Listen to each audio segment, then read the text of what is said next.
Yo, Herb and Raj in the booth, no fluke, they spitting truth. Crimson Tide pride rolling heavy like an elephant's hoof. Mic check for the Bama intellect. This the podcast, y'all better show respect. From Brian Denny echoes to Saban's gold throne. Every episode's a touchdown, Alabama zone. Two voices in the game, no flags, no shame. They calling out the plays, giving players their fame. Herb and Raj, man, they break it all down. Crimson helmet shining, we the kings of the crown. Roll tide, every week they ride. Herb and Raj podcast, where the truth reside. Herb and Raj. Okay. What if I told you I made that? I like that. You would know I was lying. Believe you. I wouldn't believe it. I know you didn't make that. Yeah. The lack of faith on this panel. Hey man, come on. Did you make that though? No. I was about to ask who made that, because I know it was. Oh man, the lack of faith. I mean, not that you guys are wrong, but the lack of faith on this panel for me doing something. So no, when he jumps in here, he can take credit for it. Oh no, I saw him earlier. Oh, okay. That was courtesy of Big Mike, who pretty much makes all our graphics and intros. So if I made the intro, it would literally be a video of me saying, "Hey, welcome to the Urban Ride Show," and that is all you would get. So these guys have been on so much now that they're family. For sure. That's why we skipped the traditional intro. Damo, who's joined us a couple of times, enjoyed the Roll Tide Nation family and been on several shows over there. In the new remake of Talking Bama has jumped in there. And then, of course, Damo Reacts on TikTok and been taking over.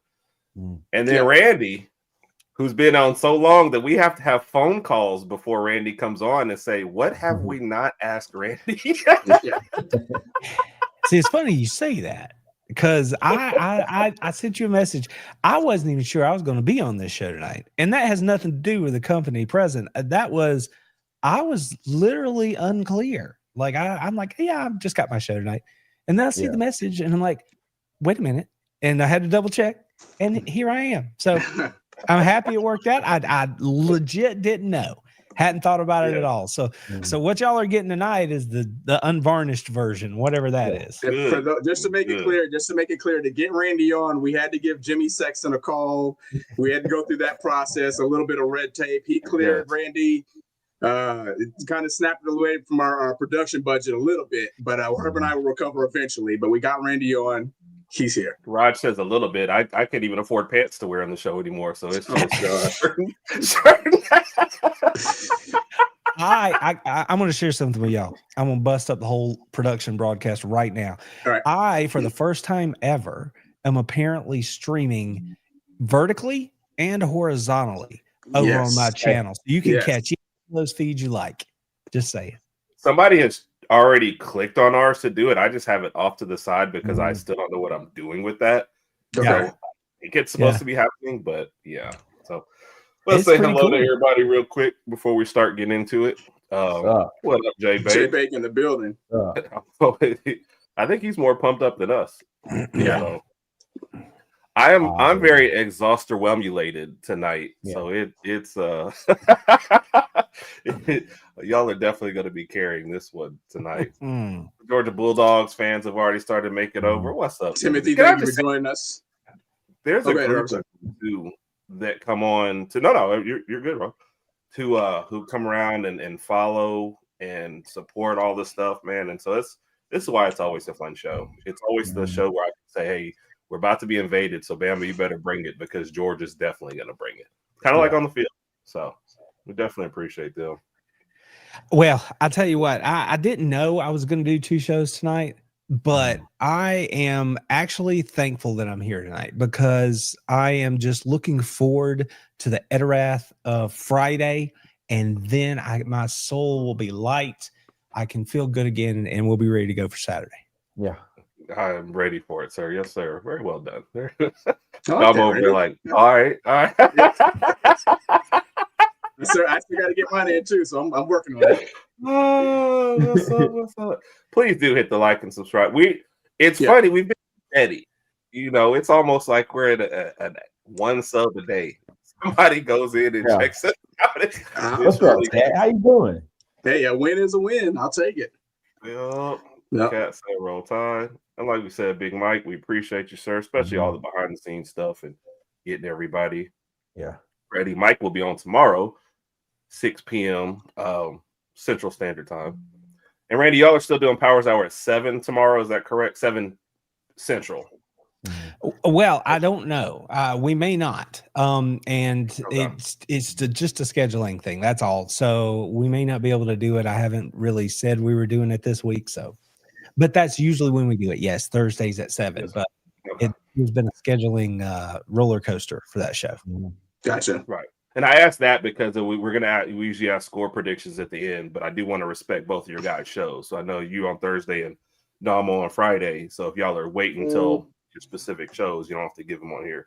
We'll just listen to Raj's score prediction. Yeah. But that's, Yeah, I can get one. That's cool. Yeah, that's cool. Now, last time we had Damo give them on 2 different shows, the scores changed between shows, though. So are we going to have that issue again tonight? We have to audit you like last time? Hey, listen, I promise you, I have my final score. I have my final score in Monday. You know what I'm saying? So we good. I'm sticking with the same score. All right. Sounds good. What's up, Wrestling Divas Podcast? What's up, LA? Wednesday. So I see I'm off today. I told you I'm tired. Tuesdays, 5 p.m. Central Standard Time. One of the newest and hottest wrestling podcasts out there. Nick Booties, I'm just here so I don't get fired. Probably one of the best quotes of all time. Oh, yeah. Yeah. One of your guys, Steel. Wow. Woof. What's up, Steel? Good to see you, sir. That's right. And I saw Seed Vision jumped in here. I hadn't seen him in a minute. That's awesome. There's several guys rolling in here, ladies rolling in here. Alex. Yep. Talked to Alex a little bit earlier. I thought it was territory. We love everybody here. So we love everybody here. Thank you, Kat. Make a gift day. I honestly took this to mean like make some babies versus like make a gift. So I didn't know what this was exactly. What's up? What up, Steel? Kind of ran into a couple of you guys. Thank you for doing this. Let me, I'm gonna get into the first little bit of a topic, and then I'll keep going through the comments so know everybody because I see it's kind of jumped up there really well.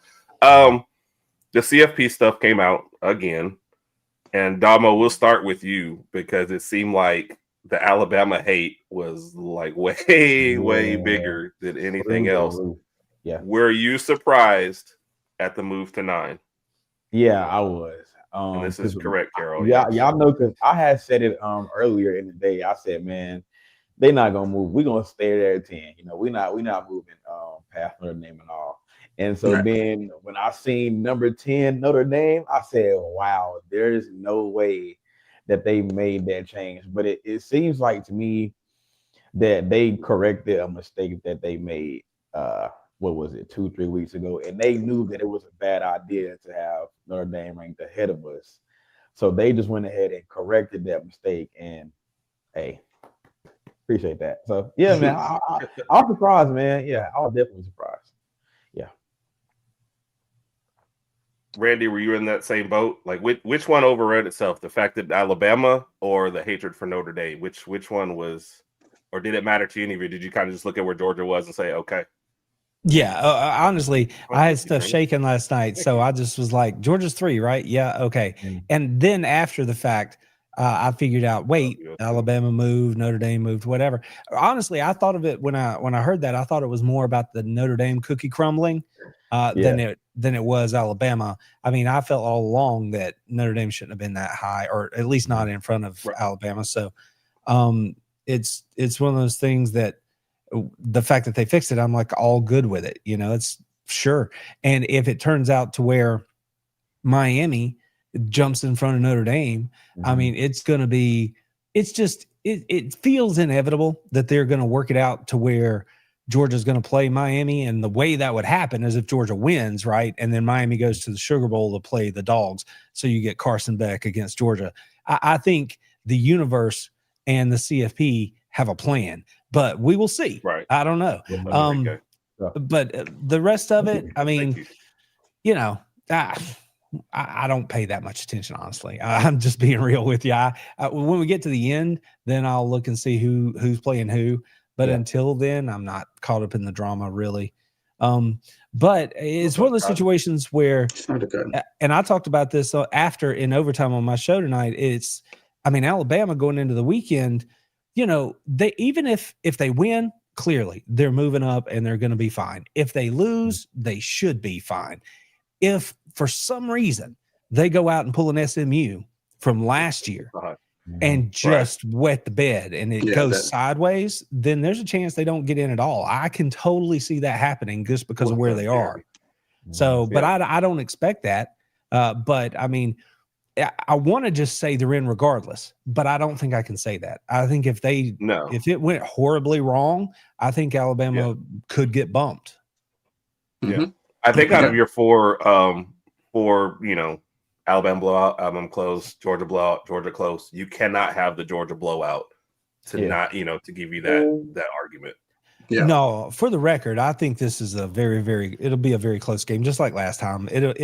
That's just what these games are. If you look over the last 10 meetings, example, there's one or two in there that were not. The rest were like 1-score games. So there's no reason to expect this isn't going to be a 1-score game. So what would you guys consider to be like a blowout? Like a 17 plus 35, 14, something like that. I would consider that a blowout in this type of game. Yeah, like 3 scores. So it could be 17, it could be 21, whatever. But if it gets to 3 scores, and there's different kind of blowouts. If it's a 14-point game, but you were never close to that 4, you know what I mean, or like you score late to tie with them. But I put it at 17 and up. The final score, and then it could be worse if this game ends like 17-0 and you lose. To me, that's even worse than a 27-10, just because it sounds like you didn't even take the field. So I apologize for everybody. I'm at least trying to give you guys love as far as showing your stuff up there. What's up, Coach? That's why listening to Texas this week and Sarkisian try to make their case, they're like, it was a 4-point game in the fourth quarter. And I'm like, and then what happened? And he's like, it got away from us. And I'm like, let's tell the truth.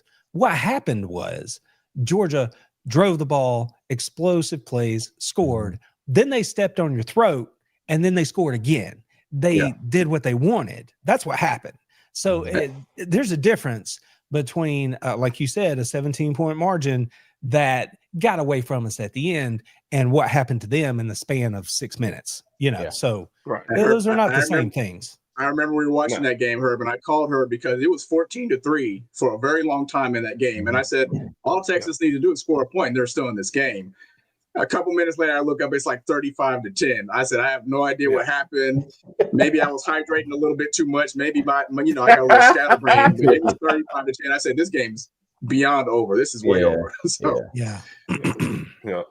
And that was the thing. But in our breakdown of the game, I said Texas's only chance in this game is to get out early on Georgia. When it was, down at half, I said, okay, this is over, because they're going to be better in the second half than you are. So that game was not ever particularly like close. The defense just held it down for a little bit, but no, you never got the sense that Texas was about to win. We were really saying, can Texas stay can they make the scoreboard look good versus is Texas going to win this game?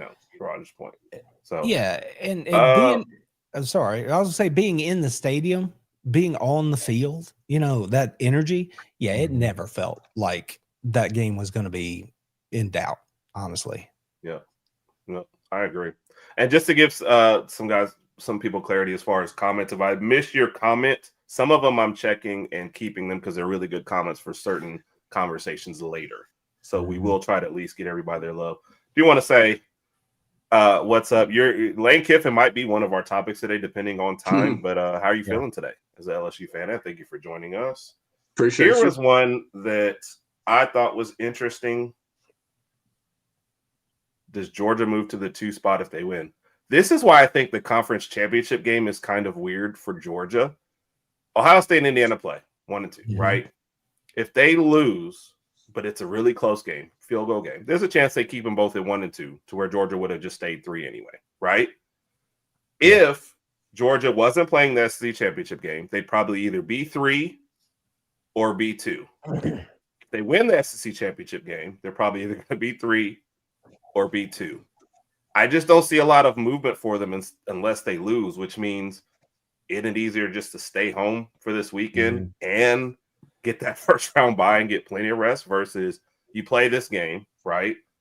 You got an extra game here for the conference championships. You lose, now you're bumped into that home field where you do get a home game, which is great, but you lose that rest on the other end. It just seems like Georgia has way too much to lose and not enough positives. You know, like I don't see the difference between a win and not playing this game for Georgia other than the title. Yeah. Well, I mean, the obvious thing is if you win, and I do believe if they win, they go to 2. I mean, you're not going to put a loser from a, let's just call it an equal conference ahead of a champion. That's not going to happen. Right. So it's going to be Alabama it's going to be whoever wins the Big Ten, and it's going to be either Alabama or Georgia. Well, Alabama won't get all the way to 2, but Georgia could get to 2. And then that puts you inside the bracket so that you don't play the Big Ten champion until potentially the championship game. So that in and of itself is something of value everyone would have us believe. But we all know that, you know, football's a game of matchups. So it all depends on who you draw. But you're in that same spot at 3 also, though, right? I mean, 2 and 3 are essentially the same as far as not playing the Big Ten champion until later. So I just don't see a lot of benefits other than the SEC championship itself. I just don't see a lot of movement. I mean, if you could sit at home and say, hey, the exact same thing is going to happen to you whether you play this week or not play this week, I think I'd rather stay home. Oh, well, if that's the question, then I'm right there with my head coach, which is what I talked about a lot tonight. Look, they didn't know. Nobody flipped a coin and put Georgia in the game, right? Yeah. Teams went out and played. Georgia earned their way in, which I predicted, by the way, and was scoffed at by a lot of folks. But they earned their way into the game. So much like Alabama did, that means that it has value, if you ask me. And it's rare that you get an opportunity to play for one. And when you do, then by golly, I want to go win the thing. So, I mean, if we don't win it, then the consolation prize is, like you said, you're sitting there at 5, maybe 6, and you get a home playoff game. So at this point, there might be one player, maybe 2, that if they had an extra bye week, they could get back. But for all I know, we're going to see those players Saturday anyway. So the injuries that we have that are more severe, I don't think that bye week is really going to make that much difference. They wouldn't be ready anyway. So, I mean, just based off of reading the tea leaves. So, I don't know. I just know that to me, being a Gen Xer, the SEC championship is an extremely important game, and I absolutely want to go win it and be able to say that, you know, we are the back-to-back conference champions and the best conference in college football in the first 2 years of a 12-team playoff. I mean, it was supposed to be harder, and Georgia would never get there, right? That's what opposing fans wanted to say. No more easy street over there in the East. That's what people wanted to say. And all they've done is go out and dominate the way they have and played in the SEC championship game. Isn't it just hilarious how you have Texas A&M who go 11-1. You got Ole Miss who goes 11-1. And they have some of their best seasons in school history, and it still ends up being Alabama and Georgia in the conference championship. This is what Shane said about it. Like, what else do we got to do? So, yeah. Inevitable. That's kind of what I feel. Yeah. Like, and that's what I said tonight on my show. Like, I should have known. Like, I took a flyer on another team on the opposite side. I had Georgia, but I took a flyer on LSU. Flame out like nobody's business. But I should have just gone with what I know. I never thought it was Texas. Texas A&M kind of surprised everybody. Yeah. But I never thought Texas was the thing. I should have just gone with Alabama. Yeah. Well, I had Texas too at the beginning of the season, so I had Texas and Alabama. So yeah. No, I was at Texas a 9-3 in our preview, so that's where I was headed. I was going to have them in. So if I picked 1,000 things, that was the one I got right, and we can point to like all the other stuff that I got wrong and continue to get wrong. Once I seen there was a slight chance that we could have Bama and Georgia again, I was like, yeah, it's going to end up being Bama and Georgia again. Yeah. So I'm not like one bit surprised at all. I just wonder, and this is, I don't put a whole lot of stock in this, but like teams like Texas A&M, right? The truth is, maybe there's a little bit of, we hope we can get there, but they don't believe that they can get there. Yeah. You know, whereas Georgia and Alabama, they're like, no, we're supposed to be there. You know, and so they're just going to do that. They're going to go about their business a different way. And there may not be anything to that, but if we're talking about all the mental games or whatever, I mean, that could be as big a part of it as anything else. So. No, you'll watch SEC Shorts watchers here. They have Texas A&M every week on there, and a lady wearing a battered Aggie syndrome shirt, trying to keep them from having hope. And then it came to fruition, you know. So maybe it's good that they missed because they're guaranteed a playoff spot. And there was 2 questions in here too. One of them, I think I already lost it. So Randy, it'll be for you. Somebody said that they thought Georgia could drop all the way down to 8 or 9 with a loss, which I disagree with. But even if they drop to 8, they're still, regardless, if they lose, they're still going to host a playoff. Yeah, but like, I get that. But if you lose to the same team twice and you're the SEC runner-up, like I wouldn't drop them past Oklahoma or Ole Miss. Yeah, and you also got to think, you also got to think there's a lot of teams that they're sitting at home this weekend while Georgia is playing in their conference championship game. So, and that's the other thing that I always think about, but nobody else, I don't hear them really talk about it because it's, let's be honest, it's kind of a tertiary sort of thing. But like the fact that you are playing on a championship Saturday, literally the baseline for this viewing opportunity is going to be 10 million and up to watch this game. So this is not only an opportunity to go win hardware. It's not only an opportunity to have bragging rights in the conference for a year. You also get 4 hours of unadulterated publicity for your university, for your program, for all your players, all that stuff. And it's all those little intangible things that are admittedly way down the line here. But when you're talking about anybody who wants to pony up NIL money to support your program, they know they're supporting a winner. You might have a recruit somewhere who's like, dude, I want to play in that game. I want to be on TV like that. It's all those intangible things. That's what I was going to hit on was recruits that aren't, you know, participating in the early signing period. Maybe they're waiting to kind of see, for example, if you're an Alabama recruit, maybe you're waiting to see, can Alabama give you that official and that final stamp of saying, hey, they're still here. They're still our SEC champions. You know, this is where we want to lean towards. And the same with Georgia. Like, Georgia's still a top dog. Obviously, they won last year. This is a good school. So maybe I do need to sign with one of these 2 schools. So that's, I'm glad Randy pointed it out because that's what I was thinking as well. Yeah. I think this is like more accurate. I don't see them. I'd almost ask Kirby. I like, if y'all lost, I'd go, hey, Kirby, what do you want? Do you want to stay in the top 4? Or do you want the home playoff game? I'll let you choose. If I'm being honest, if I don't see Georgia dropping past 5, I really don't. I don't either. You can't penalize them that. You cannot penalize a team. And that's why we also say Alabama should be in it. You can't play the whole season, get to your conference championship, and then get penalized for playing in it. So, no, I don't go with that at all. Randy's smiling. So is it a new person? I'm just scanning the chat. Yeah, some of these I'm just smiling because I'm like, yeah, look at these folks rolling in here. I appreciate y'all being here. How about those football dudes? Okay, that's what it means. I mean, how about them dogs? Is that what you mean? Damo, here's a question. We'll start with you on this one. From the surprise they moved Ole Miss up. No. Well, I'm not gonna say no, but I thought they were gonna be moved down. But I mean, after they said that Wise was going to be back for the playoff, you kind of expected that they were probably going to stay where they're at. Now, I ain't surprised they moved up, though. Them moving up was kind of questionable, but I'm just a fan, so what do I know, right? But yeah, I was kind of shocked that they moved up because on the website or whatever they go by, the committee does say if you're losing like a key player or a coach, that could like hurt your chances. So the fact that they moved up instead of moving back was kind of questionable. So, very, very surprising. Yeah. Rod, you on that same boat? Yeah, I was surprised. I thought they were going to be punished a few spots and drop a few for the reasons that Damo just mentioned. It's really curious to see how Ole Miss is going to, proceed regarding everything that's going on and what Lane did there. To answer your question, I thought they would slip maybe 2 or 3, maybe 3 spots at the most, but they actually moved up.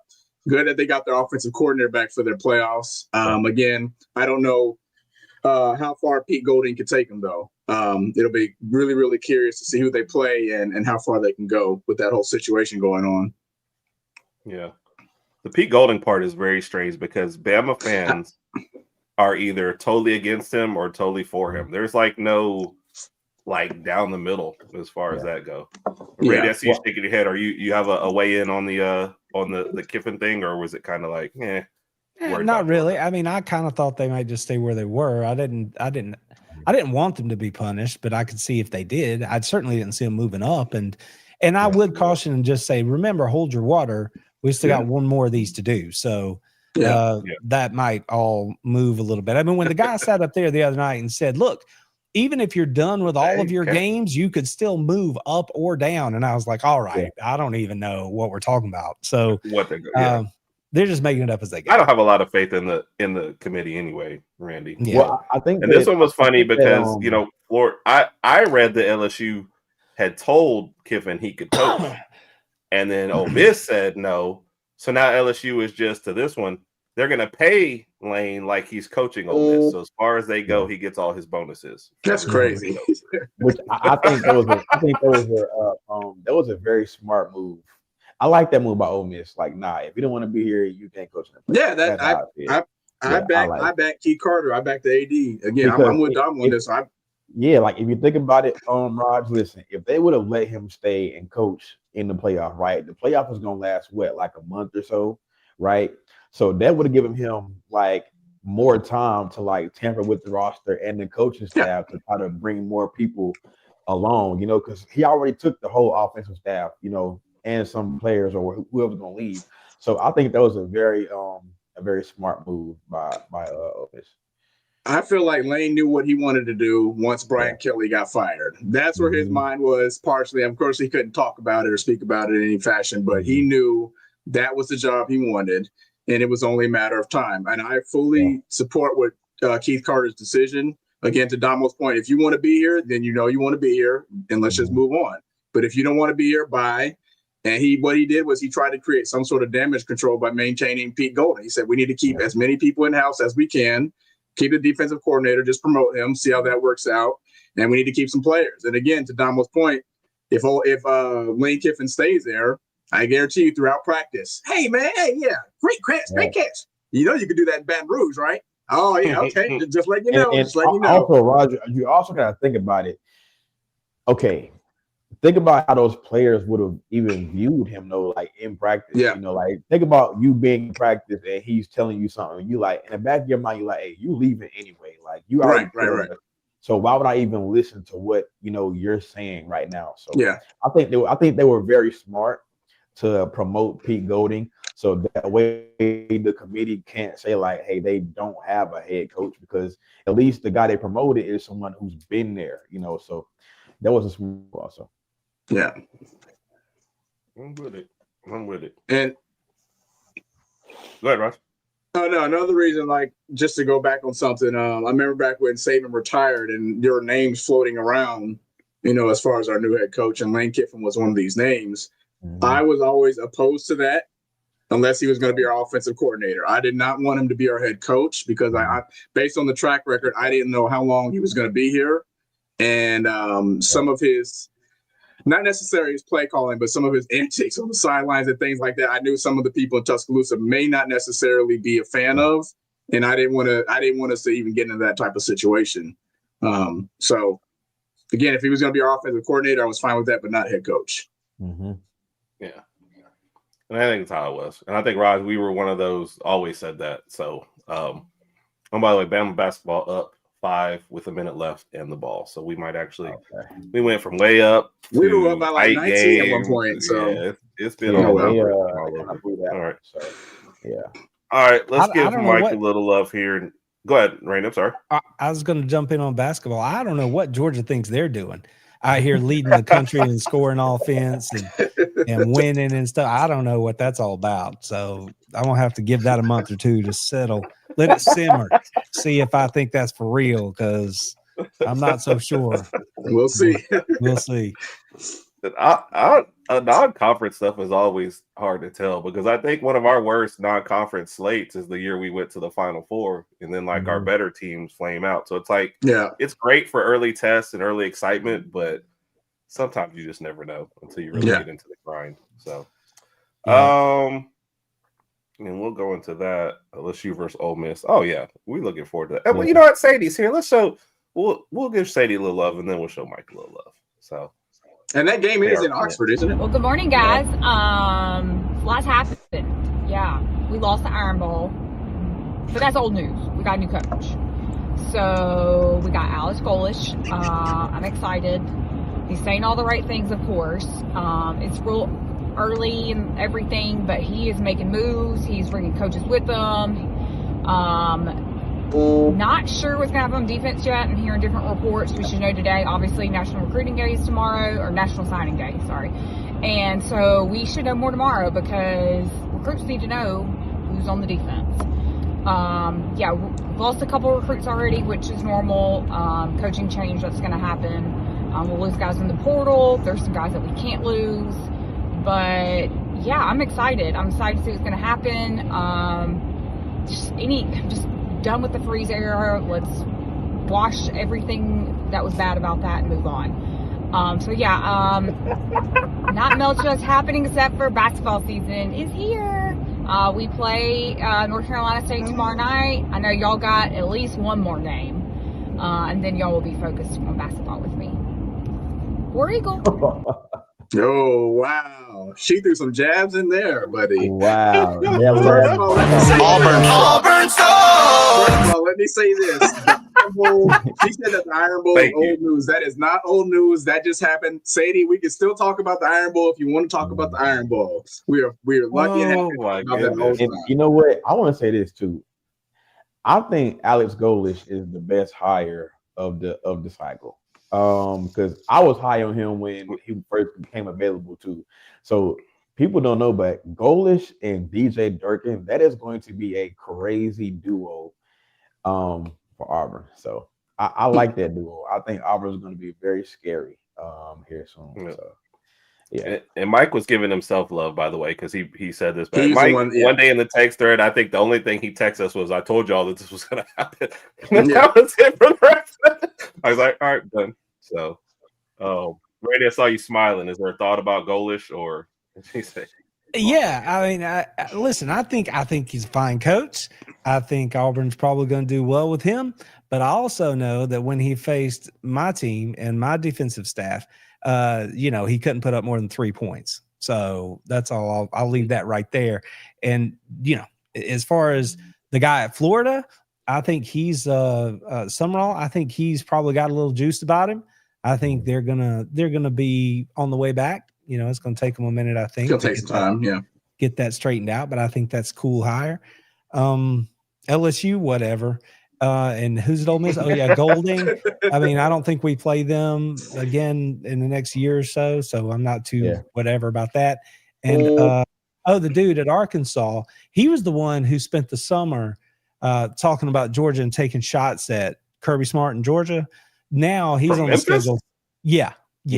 So now he's on the schedule for next year. Huge gonads if you're in Memphis taking shots at Georgia. Looking forward to that. I am so glad that Arkansas hired him, because that means Kane Womack is probably going to be coming back to Alabama next season. So shout out to Arkansas. Yeah. I feel like Arkansas in the current iteration is where careers go to die, though. Like, I just don't.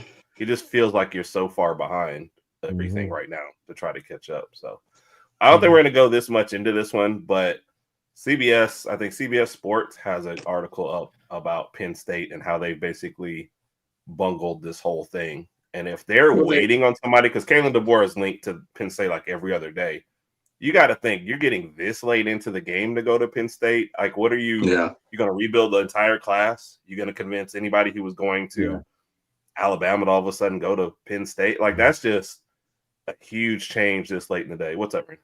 On the coaching talk, we skipped right over Kentucky. I think they were like sneaky good.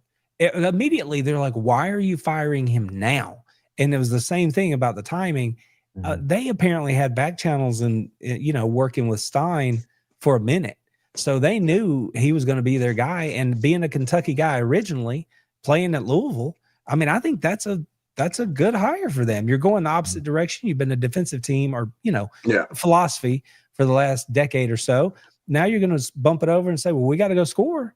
Oh, yeah. So I think Kentucky actually did a pretty good job there too. Yeah. So, but Penn State, I'm not sure. I don't know what's going on with them. Honestly, this has been a crazy week for me. It's been hard for me to focus, but I'm not sure what's happening over there.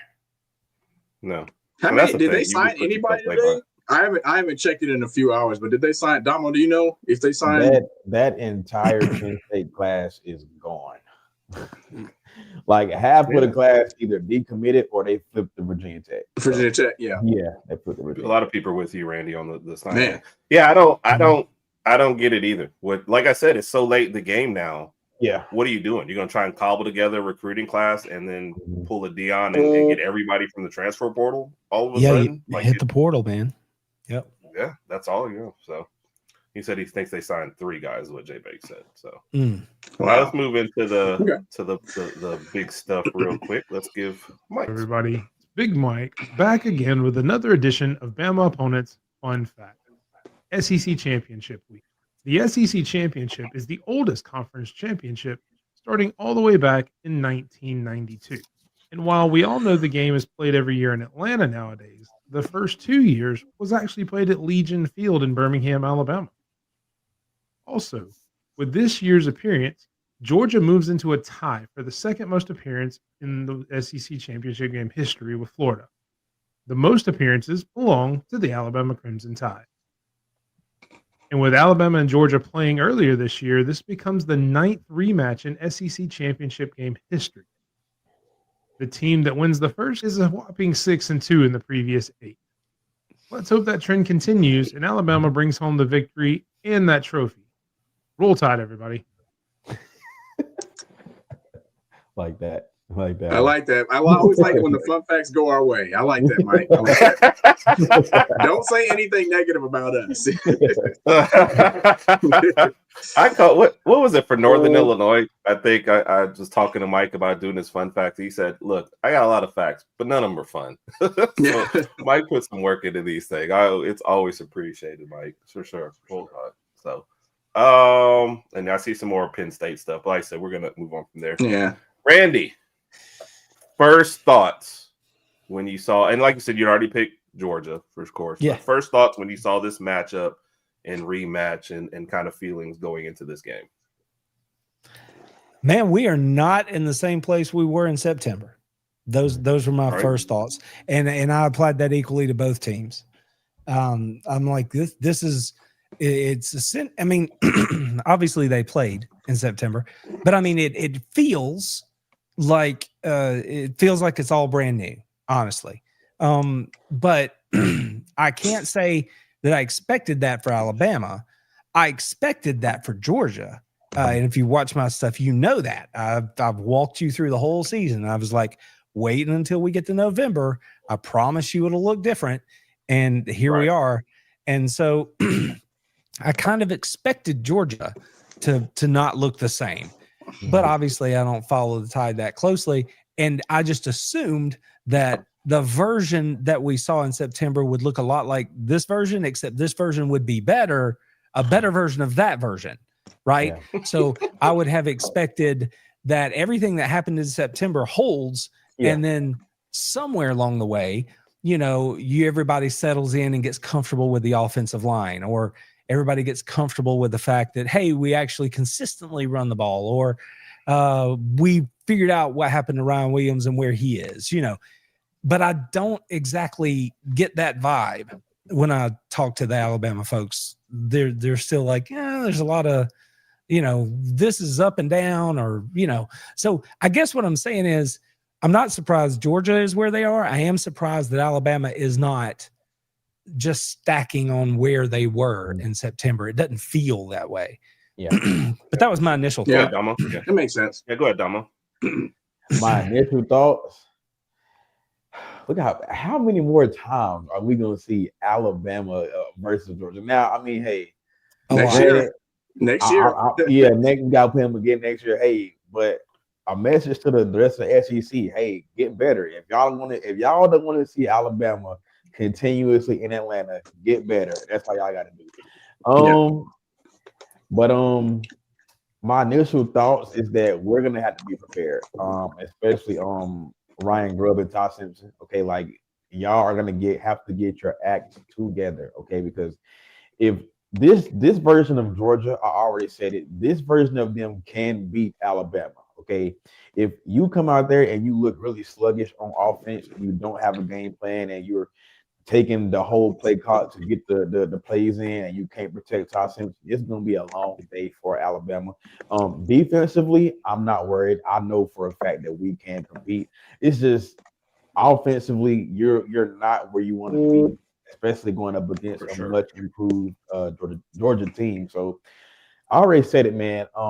If Alabama does not come out with a game plan and on their A game, it is going to be a long day for Alabama. So yeah. Yep. Hey, Mike just started it, so anybody who puts out a score prediction, will star them and we'll play them all at the end to give everybody equal love. Raj, do you feel like Alabama's better or worse since that game in Georgia? I feel like our defense has gotten much better since that game. But unfortunately, the last good offensive game we had was probably the Tennessee game when we won 37-20.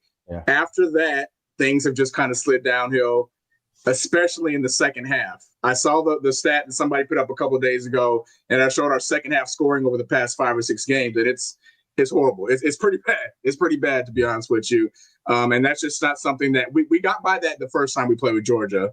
I don't think we scored at all in the second half, but I don't think we can afford to do that again. That's strictly just luck. You can't do that to Georgia twice. I don't think that's going to happen. So offensively is where I'm more nervous about for our team. We're going to have to get some sort of production in the second half. And I'm not saying Connor Talty come out and kick some field goals. I don't want to get it too risky, but get some touchdowns. We need to get some touchdowns in the second half. Other than that, when you look at the stats, especially defensively, Auburn and Georgia, I can't believe I said that. Alabama and Georgia are right there as far as points per game, overall defense. I think Oklahoma's number 1 right now. We're 2, and Georgia's right there on our butts right there. So defensively, the teams have just gotten much, much better. But for us, if we can get that offensive kick in the second half, I think we'll be okay, but it's still going to be a close game. Yeah, definitely. 2 or 3 people asked about LT Overton. We just kind of found out today, so I don't know that anybody has. And I think he practiced yesterday, but he's listed as out for the game. No more Bama practices. We lose more people to practice than we do games. And something about Cam Dewberry out. He's either going to be questionable, or I think he may be out as well. So I have no idea what we do at practice. I don't know if they're just going in there playing American Gladiators or what with no helmets on, but it's getting pretty brutal. Well, the good thing about LT being out is that I feel like we do have enough depth to be able to overcome. I mean, he's still a big loss. Don't get me wrong. That's my guy. I do feel like we have enough depth to be able to, withstand that loss. Okay, because you do still have James Smith. You do still have Tim Keenan. Okay, who's in my opinion, the anchor in the middle of that defense. Right. You do still got Giannis A-Pierre, who's coming on strong. You got Edric Hill, Jordan, and guys behind him. So I think even with LT Overton being out, while it is a huge loss, we do have enough depth to be able to withstand that loss as well. So we'll be all right. I worry more about the Cuevas loss. Next man up. Honestly. Yeah. I mentioned that we missed. I think we really missed Cuevas during the Iron Bowl too, because that was he's been our safety net all season. Yeah. Really, really good production throughout the entire year. Outside the box. He was Josh Cuevas has been a certified first down all season. I think Ty really missed him last week. Yeah. Randy, on the flip side, we've seen a lot of comments. I wasn't ignoring the comments about him, but everyone's asking about Bobo and that injury and kind of being the big one for Georgia. What are your thoughts there? Well, I mean, obviously, if he can't go, it hurts, and I expect that he won't go. So they've kept it super close to the vest. They, you know, a couple of things out there wanted to let people believe that there was some outside shot he could play. I don't think that's true. I don't think he plays. So, I mean, you've got a redshirt freshman now that's going to be in the middle of the line, which the biggest concern I have there is first would be the consistency of the snap. And then second, I hope they can coach him up on the rest of it. As far as like, there was a block he missed last week that might've sprung for an explosive run. He just missed his block, you know, and so he gets tackled for a loss or maybe a no gain. So it's stuff like that. They just don't execute as well. So, but you've had a week to coach him up. So we'll see how he comes out there and does what he does. But clearly Bobo's the biggest injury there. We've got, you know, other things going on, but that's the one that probably means the most, you know, just every snap, obviously he's touching the ball. So, but yeah, I don't expect him to go. And that's why I brought up that one. Plus, a lot of people are commenting on it. I mean, everybody's banged up at this time. Everybody's banged up. And this is why I said it's important for us to win this game and get that first round bye. I know a lot of Bama fans say, "Oh yeah, we'd love to host a home playoff game," but our team's banged up. You saw some of the hits that Ty took during the Iron Bowl. He's obviously going to take a few more this weekend. We need to rest. A lot of our guys need some rest. Jam's probably going to be out. You know, we would love to get him back, especially with the way he played in the Iron Bowl.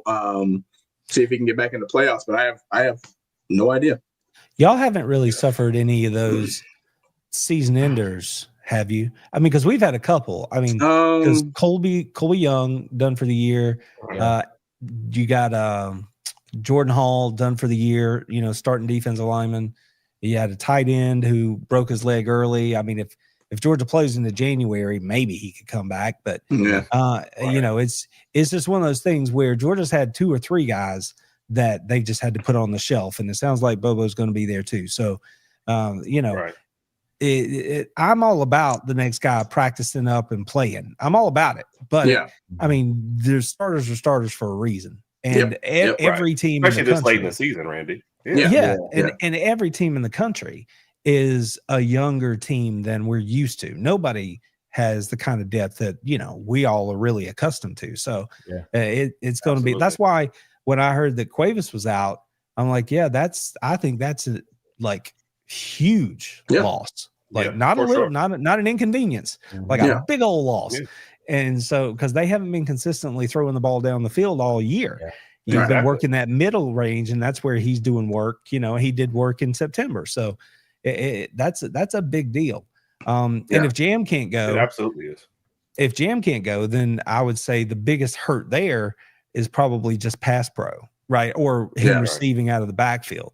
Those other backs, what they've put on tape, being willing to stick their face in the fan and take on a linebacker that's blitzing, not great. So, I mean, they can practice that too, though. You know, just like you gotta. No, you're dead on in that estimation of them. And even Jam, let's be honest, he's had some big whiffs lately. So all of our running backs in pass pro have not been A pluses or even Bs at time. But Jam was definitely the best of the group. Receives all right out of the backfield. Your best receiving back's probably Riley, and he's out too. So it's kind of, you're shifting a lot a lot before. He's got like a broken jaw. By the way, I didn't skip this one, Riley, but you called us the Sooners, so that kind of hurt a little bit. So I don't know if you're just throwing them into the game or you just forgot who we were. But a lot of crimson on the screen. There you go. There you go. Oh man, playing on one leg. Oh yeah, talking about Brailsford. So I was kind of surprised that he played as much as he did last week. I thought he'd be out. So. Well, I don't think he played that much because he did leave the game at some point. And Vandermark took his spot for a couple reps. I mean, he eventually did get back out there, but he is battling a lower body injury. So and yes, Kirby's belt. Jam returned for that game in Athens, and obviously he had, you know, they eked out 100 yards and pass pro was good, and he had that big catch on 4th down there late in the game. So he made a difference when you mean 100 yards total rushing. Okay. Yeah, total. So I know he didn't, but I thought he did well rushing for sure in that game. But Is Hale out for the season again? Is that what we're saying? I didn't think no. Earlier, Randy asked if we had anybody suffer any season injuries, but Hale suffered his last year, and we thought we would see him some this year, but we really haven't. So to answer Randy's question, I don't. We got one. Damo, correct? We got one. Beeman. Beeman got hurt. Oh, Jeremiah Beeman. Yeah, Beeman. He's been out for a minute. Yeah. But that's really the only season injury that we really have. So, yeah. Yep. All right, Randy, we're kind of coming to the end of it. Let's get a quick breakdown for you on what matchup do you like better, or do you just like them both? Georgia's offense versus Alabama's defense? Or I feel like the answer, Georgia's defense matching up with Alabama's offense. It's funny how the sands shift right at the end, right? Because last Friday I would have said I think I like Georgia's offense better as a matchup, probably. But now, I mean, obviously Bobo's out.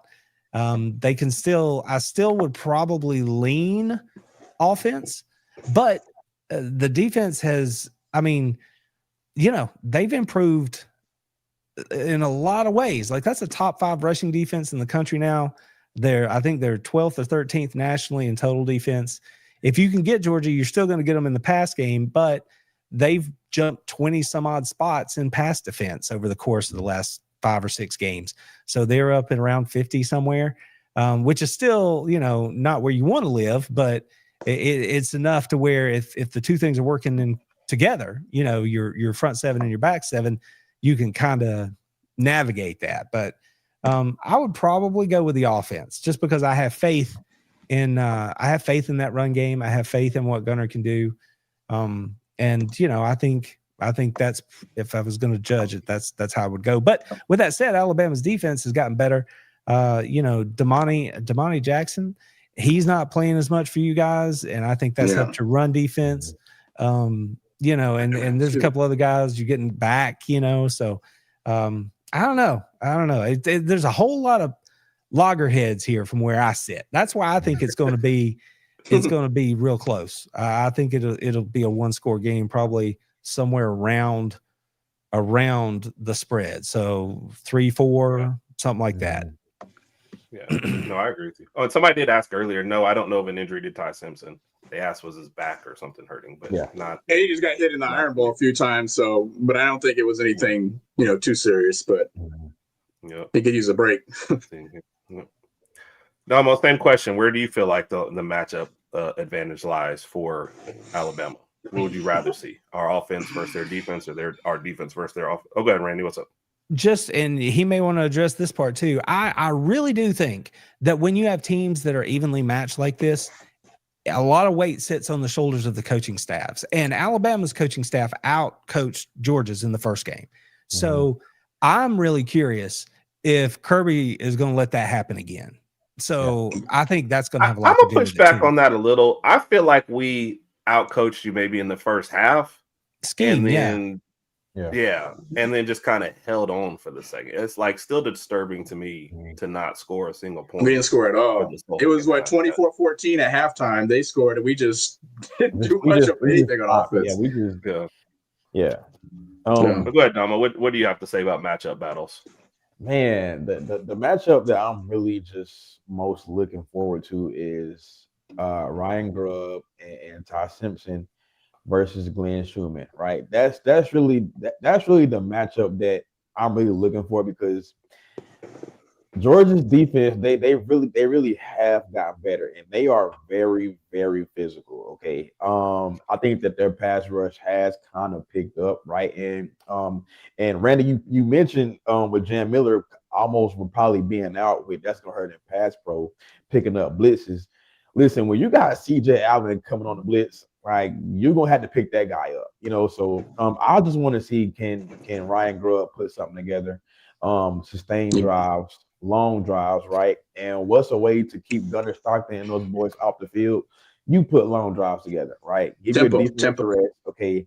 And I also want Ryan Grubb to, if Jan Miller is not gonna play, okay, please utilize the weapons that you have. Okay, you have one of the best receiver rooms in the country. Okay, you got Ryan, you got Jerm, you got Zay, all those guys over there. Okay, so spread those guys out, use them, get this defense going sideline to sideline, tire those guys out, and then by that fourth quarter, you can eventually end up having your way with this Georgia defensive line, the front seven and the defense and all. So, does Ryan Grubb have a game plan for Glenn Schumann? What's that? I'm kind of with Keith. Unfortunately, I'm kind of less on Grubb. I feel like sometimes Grubb is like, all right, midway through the third quarter, I'm calling this one play. And he will ignore everything that is going on to call that one play. And we could be like, hey, man, we run 10 of the exact same play in a row, and it's got 5 yards of pop every time. But he decided, well, at this point, flea flicker. And we're like, why don't you run the regular offense? It was working. Jordan's been playing with 9 people on defense for this whole series. Like, just keep running that same play. And he'll go, nah. That's my one criticism of Grubb is the trick plays that he tries to run. The timing of these trick plays is just it's just not at the right time. And that flea flicker we tried to run with when we played Auburn and Ty took the hit, I was like, no, we don't need to be doing it. We've been running the ball pretty well this whole game. Let's just stay focused on the run game. We don't need to do anything fancy. If you got a nice 21-point lead or something, I don't mind seeing something like that. But let's just stick to what works and go with that. No, you got. And what really it kills me is it's 3rd and 2, and you're running the football down Auburn's throats. Why are you lining up in the shotgun? Right. On 3rd and 2, 3rd and 1, and throwing the football. That's probably the first game that all season that we've been screaming as Bama fans, run the football. Just run the ball. And then that moment you don't want to run the football. Right. Man, listen, I don't get it, but hey, I'm just a fan, so what do I know? Yeah. That's all. He did, but via way of the NFL. So he came here for a second, then he went to the Seahawks for a year. They fired him. And then they basically had to beg that man to come here because all reports about him and his wife. We got some good barbecue in Tuscaloosa. Come on, man. Yeah. Any final score predictions? Get them out there. We'll post them. Randy, I didn't know if this was one of yours. Timothy asking about the lack of tight end use. I don't recognize we've already him, stated. but it's good to see you. Okay. Overthinking the lack of tight end is a legit concern, possibly. Well, there's no recruiting concern for Georgia. I mean, Georgia just rolled in another 2 or 3, 4 and 5 star tight ends today. So that room is deep and it's going to stay deep. And Todd Hartley is just doing his stuff out there. So, and as far as usage, if this is about Georgia, then I would just say it just depends on what's happening. I mean, you've seen it this season. You've had weeks where Oscar Delp has a big game. You've had weeks where Lucky has a big game. We've even seen the young kid, Elias Williams, get the ball come his way, and he's taking advantage. Yes, so Georgia's using the tight ends. It's just, what are you going to give us? And they take whatever they get, and that's how they try to move the ball down the field. So I don't think that's the case for Georgia. So I don't know about Alabama's situation, but I don't think that's Georgia. No. And we have, and that's why I asked if it was yours, because I thought we were already saying, like, look, our best tight end was getting heavy usage. You know what I mean? Yeah. And we have 2 freshmen on the roster that we really like. They're just, Cuevas is our best. We're not going to undersell it. But we ended up having like 6 or 8 tight ends because of injuries and going for 2 more in the portal. Go ahead, Randy. I just saw where Tim says he's new here. Welcome, Tim. Welcome. Yeah. We're happy to have you. Thank you for joining us. And I missed that after his question. So, Tim, I didn't know. Like I said, I didn't know if it was an Alabama question or a Georgia question. But no, I feel like both teams are recruiting well. And like I said, we have them on the roster. It's just Cuevas has taken up so much of the time before. So, okay. So we see plenty of score predictions. Go ahead, Randy. Well, I know that there's a lot of questions. I know, was it college football, something or other? They were rattling off all kinds of questions. So I don't know if you've got them set aside, but there was a bunch of stuff in there. Just wanted to bring that to your attention.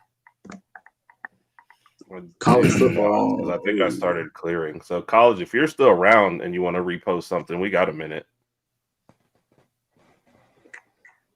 But no, I see way more of the score stuff. Yeah, because he was the last person asked about the tie stuff. Yeah, I mean it's college football news. Is that what it is? I just saw it. College football lovers. There you go. Yeah, I see the score. But yeah, there were some questions from earlier, so I just wasn't sure. The long and short of this is he was out there. He got sat down for a minute because I think his attitude wasn't exactly right. But the long term, I mean, I don't know if you're asking about drops wise or just like this last game. The drops wise, nobody knows what's going on. Go ahead, Damo. I want to say this. As far as the attitude goes, right? When you're Ryan Williams, okay, and I don't care. He, in my opinion, when he's on, he's still one of the best receivers in the country, top 2, right? Can you really blame him though? You know, like what, the last 2-3 games, he's barely getting targets, barely getting touches. So at some point, your best players, they're gonna get frustrated. And like DeBoer said, we really don't run plays for Ryan Williams or any of them at all. So I don't see how you're not running plays for arguably one of the best receivers on your one of your top 2-3 players on your entire roster in Ryan Williams. So I don't really think nothing is going on with Ryan Williams. They're just not looking to get him involved in the offense. That's really what I think it is. So. And college football lovers asked the question earlier, what you guys thought about the talk of him going on to LSU. So I saw something about that this week myself, where he might be making the move to join Lane Kiffin down at LSU. Yeah, I skipped that one on purpose, but no, I just don't see a whole lot to it. I mean, if he did, that's fine. I like our wide receiver. I thought it was fake news. I thought it was fake news. Yeah. Okay. But I don't think he's going. I don't read it. I mean, I'm not reading into that. But if I think it's one of those you don't get into, and they probably get Bach with him. So if that's the splash that he wants to make, I think that's great. But if that's who you want to tie your future to, I mean, look, he's an offensive guru. You'll probably put up great stats, but you know, you'll be done. I guess maybe you'll make the NFL, and I guess that's the ultimate goal. So maybe he moves from there, but I don't see him going to LSU. So yeah. Oh, I don't know. That one I just did. Yeah. Just out there. I don't know. I mean, I do think though that Lane is one of those coaches that does. He's like, that's a get him guy. Get him the ball. Oh, for sure. I do think Lane's that kind of coach. He'll draw him up for players. Yeah, which I think is good. And to Damo's point, and then somebody just put on their dumb coaching. I do think you do have. And that's kind of like what I think. I think Grubb says, "Here's a play I'm going to run," and he doesn't like look at who's on the field to run that play. You know, because if you have a play and you got one guy going long, one guy coming across the middle. I don't want Ryan Williams coming across the middle and Jeremy Bernard going long. But that's what we'll run sometimes. And I'll look and I'll go, these are not matching to skill sets. These are kind of like Bill O'Brien used to do that a lot. Like, this is the play I just want to run. Yeah. I don't really. It's almost like a pro thing. I'm going to run this play because I got all these guys who are the same. Like, no, we have very, very different skill sets that you need to mix up some stuff and do and scheme some guys open. And I just don't think we do that. Yeah. Well, I mean, in September, obviously Ryan had a shot for a big ball, right? Didn't happen. But then he came back later and made a couple of big catches, you know. So, but that was September. And here we are in December. So I get that it's a different scenario at this point. I agree with this, Keith. Yeah. I would not be surprised if Lane makes a play for him. I do think that you see Ryan Williams get involved this Saturday, though. I would be surprised if you roll out there again and he has no targets, no catches in this big of a game against this big of an opponent. So I do expect Ryan Williams to get some targets and some catches this Saturday. I said it on the show tonight, man. I expect the 1989 49ers to show up against my Bulldogs Saturday and the 85 Bears to roll out there. So that's what I'm expecting. Yeah. Do you know what I said? The best thing that happened to Alabama going into this game was the first line that they released, and we're the underdog. And it's like that's the only time that we've seen the coach and play, and everybody's intense. You know, I was like, okay, we were ever a favorite against Georgia. That's when I'd be worried. So, yeah, I don't like that. I agree. Ryan Williams loves the spotlight. So yeah.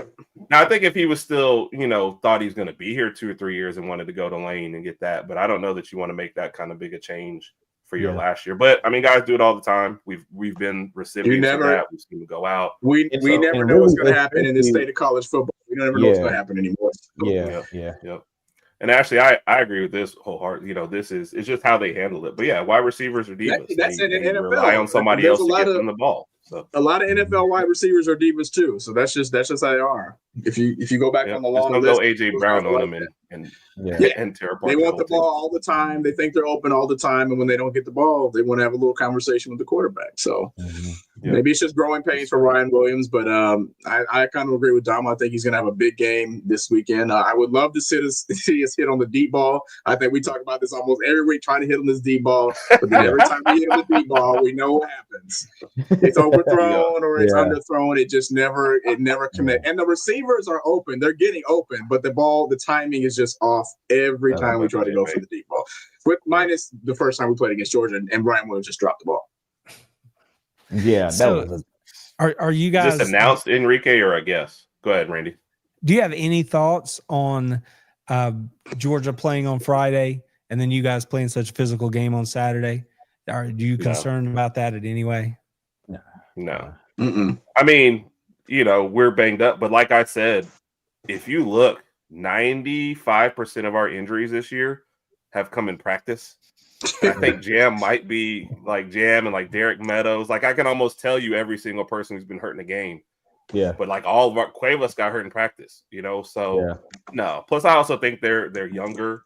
And I mean, it's one day, if you can't handle that, or if you scream about any kind of thing like that, I mean, I don't, I think it is what it is. And, and we should be, I won't say we should be fine, but fine in that context, if you get what I mean. I think it was good. I think it was actually good because y'all played on Friday, right? And that gave Ryan Grubb the board, came one match. That gave them time to sit down and really, watch the game and probably put something together. And the same thing goes for y'all, right? Y'all watched us play on Saturday. So y'all seen what we struggled with, what we're good with. So y'all put a game plan together on how to attack it. So I think it worked out really good for both teams because, Well, we talked about who we thought had the advantage matchup wise or whatever. It's like pulling teeth to get me to pick a side there. But like in terms of keys to the game, I think Georgia's going to heat them up. I think they're going to come get him.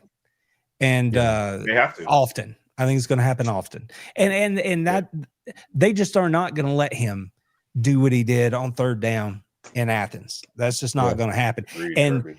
The first half, Georgia was playing 10 yards off your wide receivers. The second half, they were up in the face, a lot more physical. And they asked Kirby about it after the game. They're like, what happened first half to second half? They were like, well, these are young kids.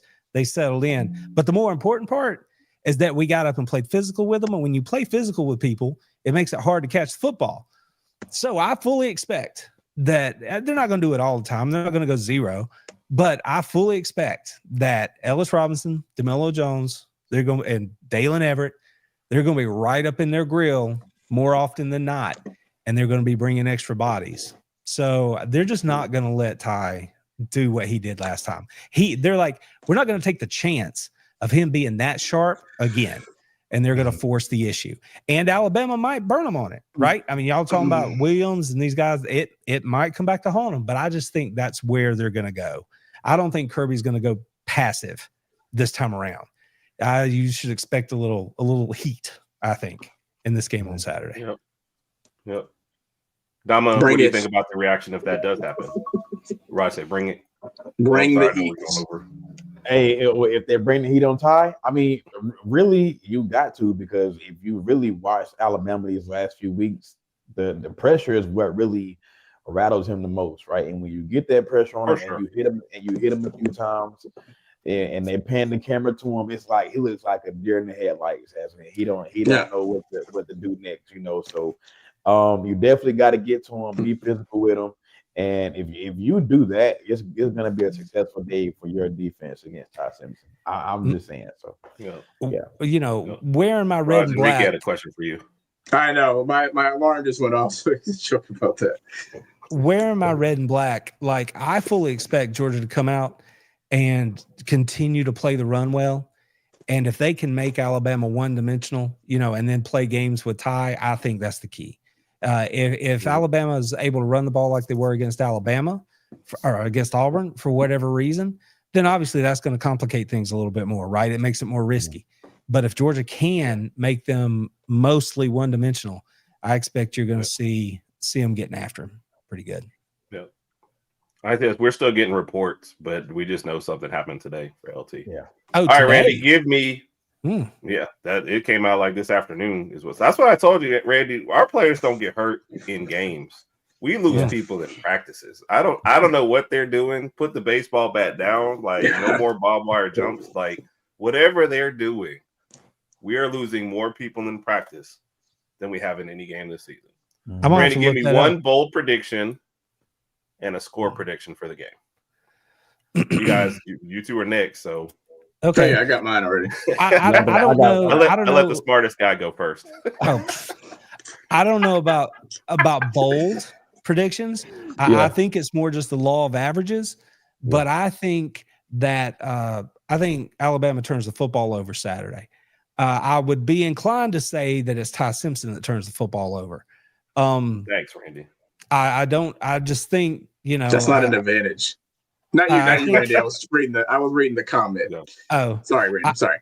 I just think that I think that's going to be the bold prediction because they didn't turn the ball over in Athens. I just think that stuff, whether it's forced or he just makes an error, I think they turn the ball over. Hopefully, we don't turn it over more. So, but that's cool. That's my bold prediction. My score, I think it's probably like a 4-point game, maybe 5. So something like 26-21 or somewhere in there, 24-20 or something like that. And I do, unlike last time, I do think Georgia wins this game. And again, if you go back and watch my show tonight, that video will be up soon. I'm saying it with my whole chest, and that show tells you why. But I think Georgia wins this one. There's no more of that. You got to prove it to me. I don't care about that line. I think this game's simple, honestly. When you've got teams that are this good and they're evenly matched, they're both beat up, let's call the coaching staffs a wash. What it comes down to is who is going to be the more violent team over the course of 4 quarters. And I want my guys to run through somebody's chest on Saturday. So that's where I think this game's decided. Brute force. And I believe that my guys are going to get it done. Very well said. Very well said. Go ahead, Damo. What you got for me? I'm recording this too, by the way. Like we will be playing this before your show on Friday, so no changes. I got you. Bold prediction. Ryan Grubb has a great game plan. I think we see his best. I think we see his best offensive game being called. I think Ryan Williams has a great game. I think every what's going on with Ryan Williams question gets answered this Saturday. Score prediction, I do say it's a 3-point game. I'm gonna go Alabama 34, Georgia 31. That's a lot of points, man. Yeah. Tell you what, that would be my only pushback. I don't know if anybody hits 30. This is a tough this not gonna happen, likes man. points. He like me. He likes them. Hey, listen, don't shoot the messenger. I'm just saying, hey, 34-31, Alabama.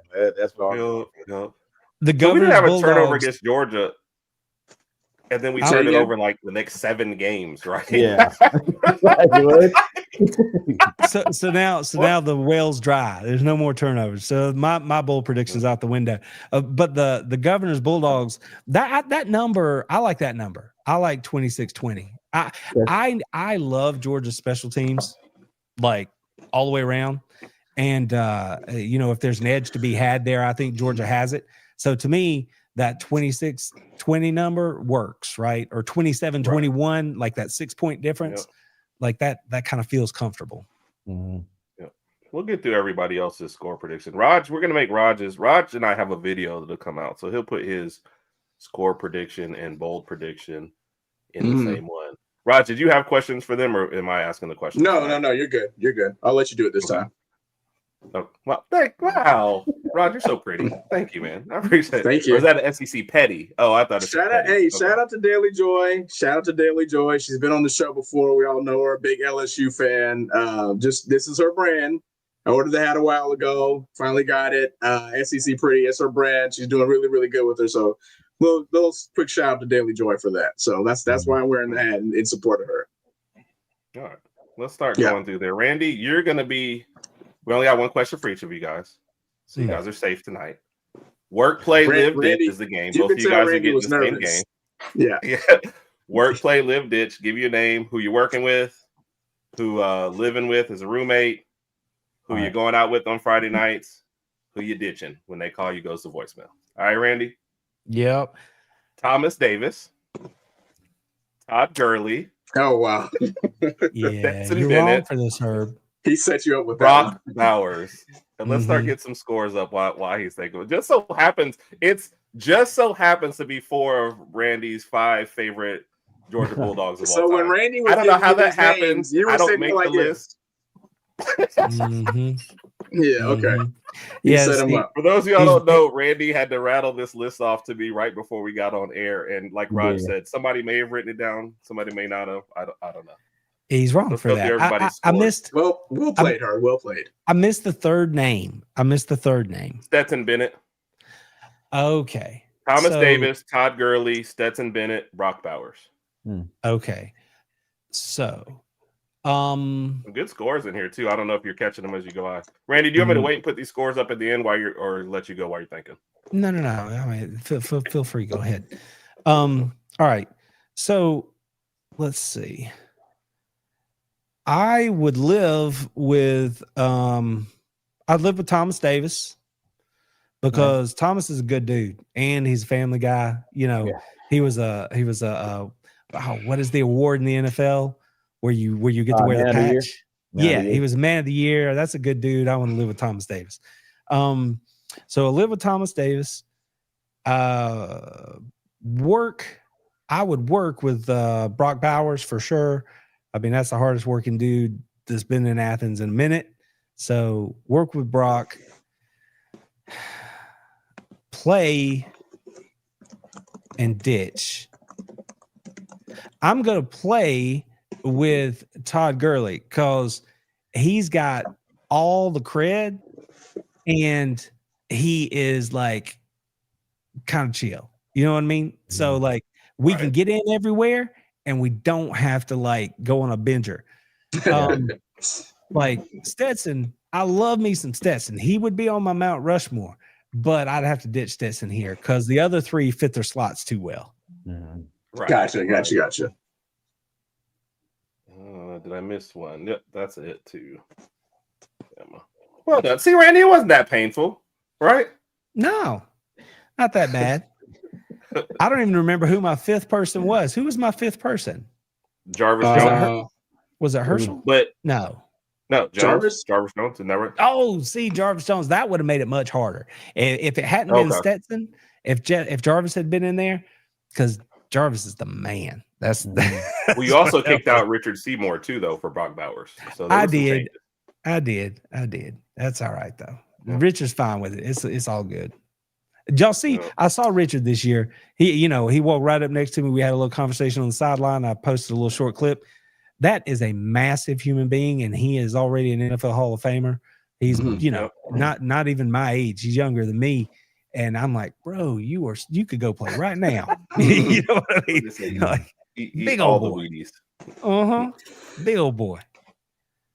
All right, Damo. I feel like I asked you this one before, but I don't care. It's a new audience or new night, whatever. You're getting this one again. All right, same 4 categories. All right. I'm gonna try and hit you where it hurts. Wait, is live with, work with, ditch, and go out with, right?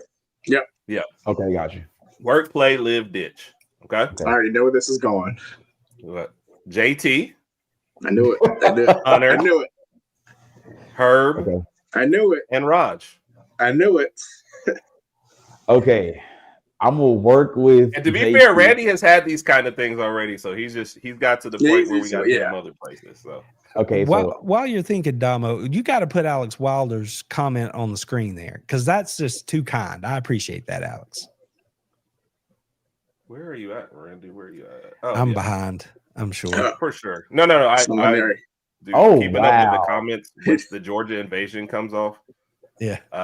Is always interesting but fun. Randy, your shows are always my favorite, I think, because your Georgia folks show up. And we get a lot of different opinions. And don't get me wrong, we like the other fan bases, but the Georgia people make sure to come over here. But you look, there's no like fighting. Nobody's over there acting crazy. It's just let's go support our team and support the channels. So I told him, I'm like, I am straight outnumbered. Y'all got to come help me. So they showed up well. They always do. All right. Because Kat said this. What? I'm gonna make it sure I can clip it easier. All right, Damo, you got work, play, live, ditch. Work with, go out with, live with, and send a voicemail. You're 4 people. It's gonna be clear. It's gonna be on social media. We're gonna send it in a group text, everything. Her, all right. So and Raj, the last person who did this, I sent it out to all the people they named in the video. Okay, so all right. So work with, I'm gonna go JT definitely. I think JT has a crazy work ethic. Live with, I'm gonna say Herb. Go out with.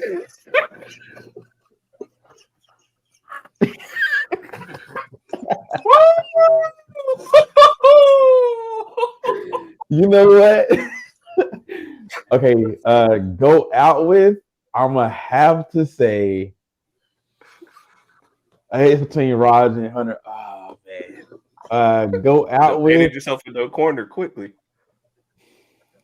So listen, I'm gonna go out with Hunter. Right? But listen. I'm only gonna ditch Raj because I feel like if I pick up the phone and I go out with Raj, he gonna have us both in jail by end of the night. So that's why I gotta ditch Raj. Yeah. Oh man, I did not know that one, Enrique. So well. Did Raj hear me? Did he hear me? I had my headphones out. Okay, so listen. The only reason I'll clip it and send it back to him, though. All right. Okay, go ahead. He said Raj has to be home early because of the kids. That's what I was. That is true. That is true. Speaking of, you got to dish Raj because you got a curfew. Yeah, that's true. That's true. Speaking of, and we're taking pictures with Santa this Saturday. What up, Britsky? At 2:45 p.m. We're taking pictures with Santa. I would not. You know what? I would have a Santa come to the house and take pictures there before these plans were made. My wife talked to me about it, and I said, "Don't worry about it. I'll watch what I can on the phone, and we'll just make it do." You know, it's pictures with Santa. You don't want to. I can't skip it. So, it is what it is. Thank you, Donald. That was well. Donald, I appreciate you for being honest, man. I appreciate you.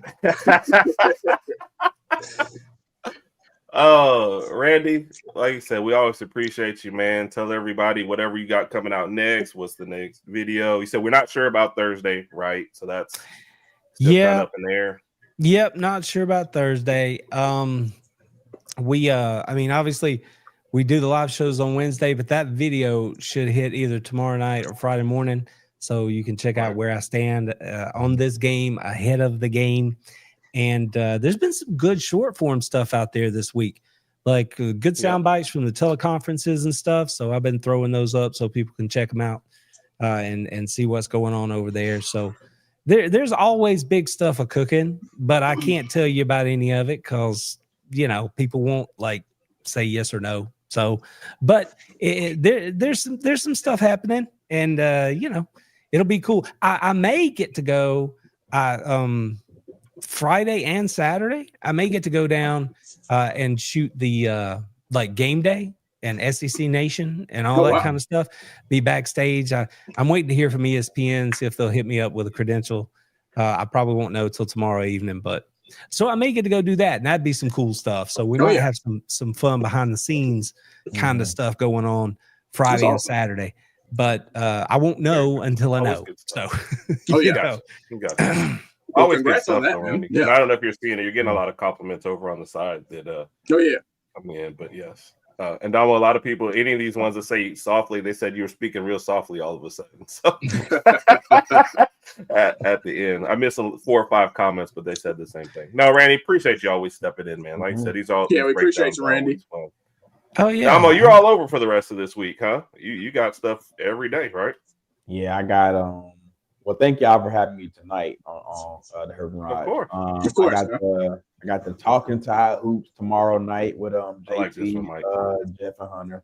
I got the Bama Blueprint Friday night with Hunter and Bentley. We will have a special guest on that, a Georgia fan, so special guest Friday night, and then I got Sunday night Talking Bama with Herb and JT. So yeah, man, it's a jam-packed, content-filled weekend, man. I can't wait. And as always, y'all can find me on TikTok at Domo Reacts. That's DOMO_react. So yeah, man, it's gonna be a football field weekend. I can't wait. Oh yeah. Yep. And Bransky stepped in here. He was one of the recipients of the cut from last time that we got to send out to people. So somebody called me messy. I just asked the questions. All right, last score prediction, then we're getting out of here. Hey, Herb and Raj. What's that coming down track? Okay. SEC Championship. It's the Mean Machine in red black. Gross. Okay. So, SEC Championship. My predictions are... Give me Alabama! My score prediction is 28-21 Bama. Roll Tide! Wow. I like that one. Kudos to the young man for understanding the lyric. Like he knew exactly it's what's, not who's. Yeah. It's what's. So get that straight. So there you go. Yeah. Good Appreciate on you guys. Enrique, we're getting out of here too. Thank you everybody for sticking with us. I know I kept us a little longer. That is my apologies, but thank everybody for sticking with us. Thanks to Randy and Damo. You guys make the show comments. Appreciate everybody. Love the comments. Thank you. If we missed any, that was on me. That was not on the show. We love y'all. Everybody enjoy the game this weekend, man. I'm looking for a good time. So, Roll Tide. Roll Tide.